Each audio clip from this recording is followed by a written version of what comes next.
Hey everybody, welcome back to this week's show.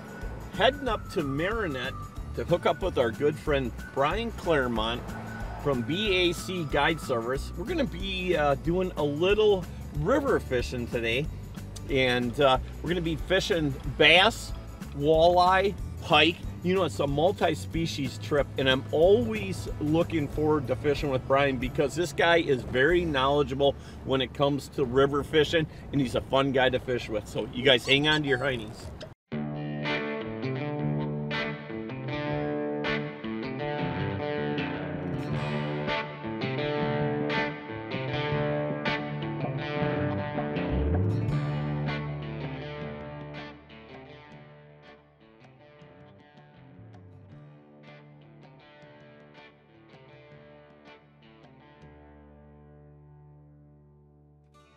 Gotta start somewhere, my friend.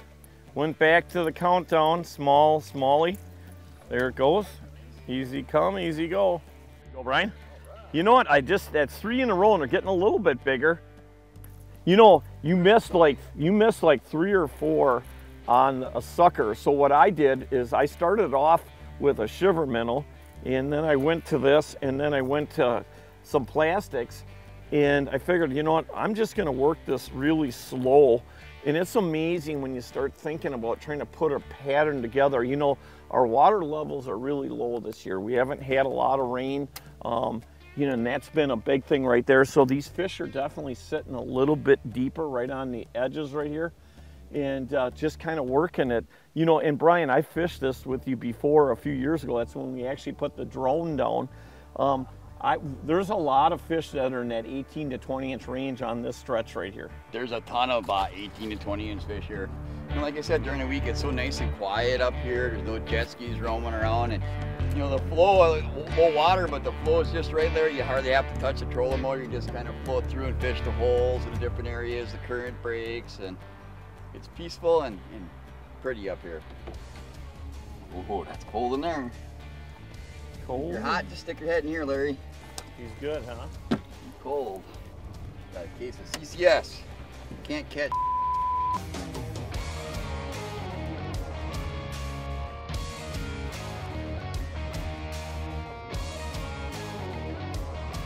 Boy, he just, oh, look at that. You see the size of that fish? Oh, that was a tank. And that was in some shallow water. Holy man. Here we go. Feels like a little better one. Hey, Brian? A little better one. Again, there you go, getting bigger. Not as big as that one I just lost up river here a little ways. Man, that was an El Tank Ola. It's not always about, you know, how big the fish they are. Who says something so stupid about that? You damn right it's how big they are. I'm looking for a lot bigger than this.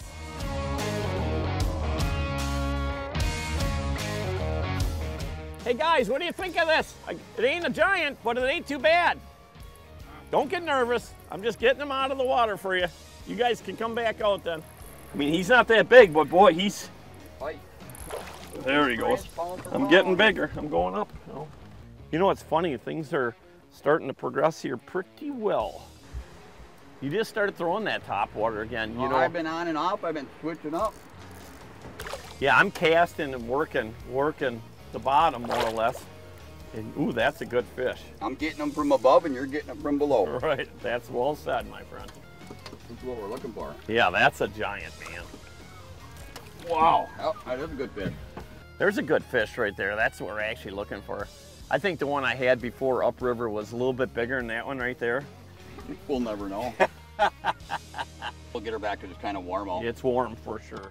Hey Brian, let's kind of explain to everybody really what we're doing. I'm using a countdown and basically working the bottom, and you're working the top now.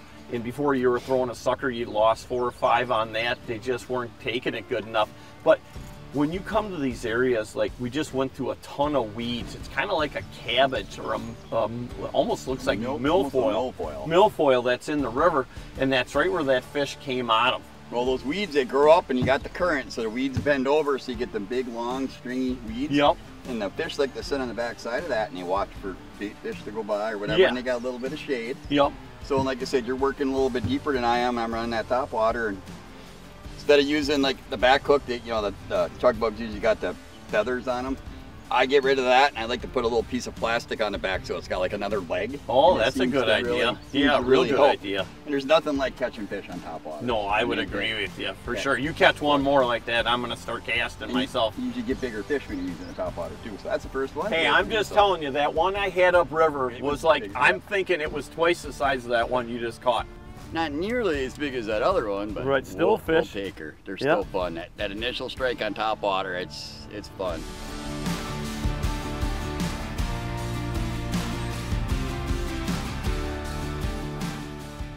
Baby, now there we're talking. Woo-hoo! Oh, threw that right out. Yeah.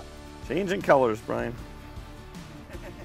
Hey, I'll tell you what, if you're looking for good cheaters, I went to St. Vincent de Paul the other day. They had them stacked up there. Got them for $2 a pair. Bought like 10 pair. Pull the bait out of the water. Yeah, a little better. It's not a monster like that last one you caught, but boy, it scared the snot out of me. Man, they are fighters. He is not happy. Woo. Yeah, that is something. I was just ready to lift the lure out, and he came flying right out. You know, that's the cool part about smallmouth. They don't have to be giants to get a great battle out of them. Yeah, it's a decent fish too, you know, and having the right rod too and the right line. Today, basically what I'm doing is I'm just casting a 10-pound test super braid, and I've got 14-pound fluorocarbon on there just to take up the abrasion from all the rocks and stuff down there. Nice, I'm loving it.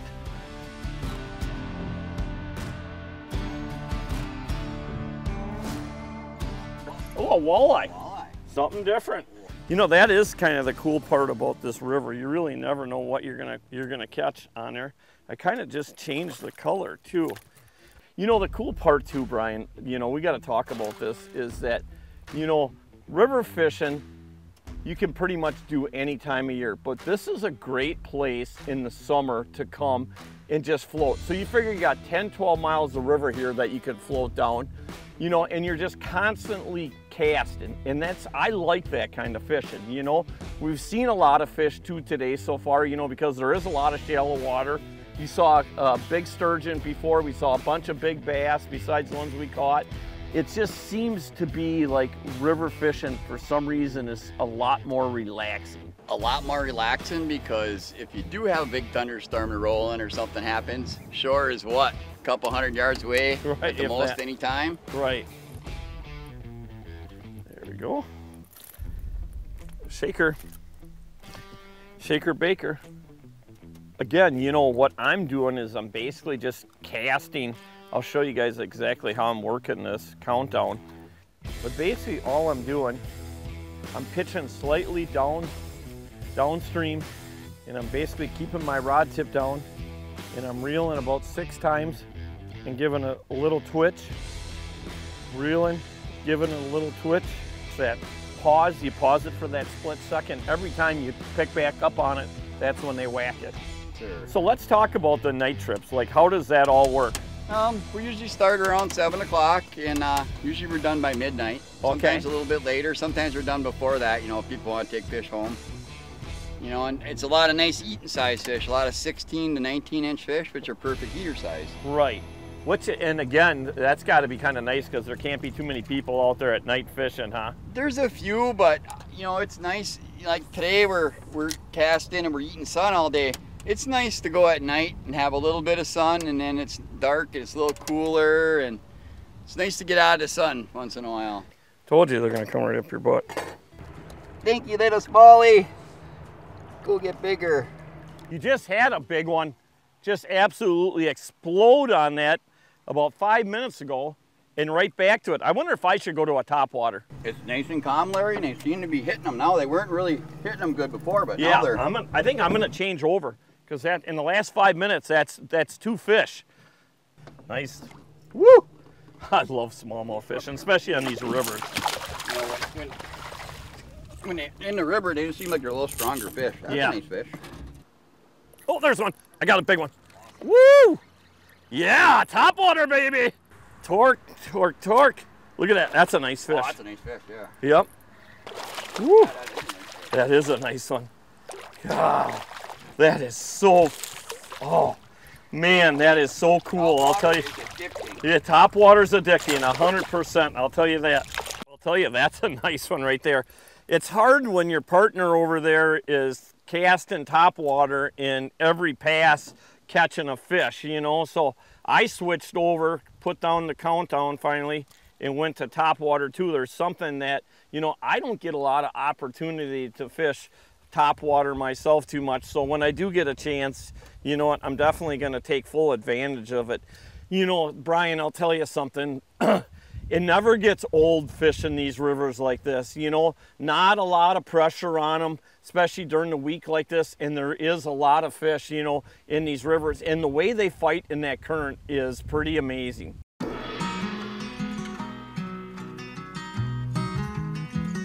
Not get over how these fish just absolutely with that cloud cover. They are turn on like no tomorrow. They're on. Get a double. Just a little guy though, but still so fun. What? Let's get a double. I'll take them. Yeah, they're all fun. On top water, you know, again, just keeping that rod tip up and just popping it about 6 inches to 10 inches at a time really seems to be the key for sure. Pretty fish right there. Look at the build on them things. Loving it all the way. All right, guy. Could be the last fish of the day, I'll tell you what. Boy, that sun really kicks your hiney. You know, it got to 90, 92 today. Woo! Yeah, good fish. Oh, we really put a clinic on them this afternoon. No doubt. It's amazing how these fish can just absolutely turn on. Hey, I'll tell you, if you guys are looking to have a lot of fun, you definitely want to come and check out BAC. You know, he's got so many different bites going on, but the big thing with, I would say about Brian, he likes to have fun. There's no doubt about it, isn't that, buddy? Hey, that's what it's all about, is having fun, right, Larry? It is. It really is, and that's what I love to do. I've been doing this a long time. I got a ton of stories to tell and a ton of fish to catch for you. You always do good. You never let me down, my friend. It's kind of funny that you and I, a lot of people probably don't know this, but Brian and I met probably over 30 years ago. I used to drive semi, and I actually brought the food into the stores, and Brian at that time was working at the store in Marinette, and I would go in there twice a week, and we kind of hit it off because, you know, we've always loved the fish, and we start talking about fishing, and, you know, here over 30 years later, him and I are both fishing guides, you know, so pretty cool, you know. I mean, we're pretty fortunate. We don't think we're anybody special, but we're pretty fortunate to every day basically do what we love to do. So, and I want to thank everybody out there for making that possible, because without you guys, it would have never happened. So it's all about you guys. Remember that. No matter what anybody thinks, it's all about you guys.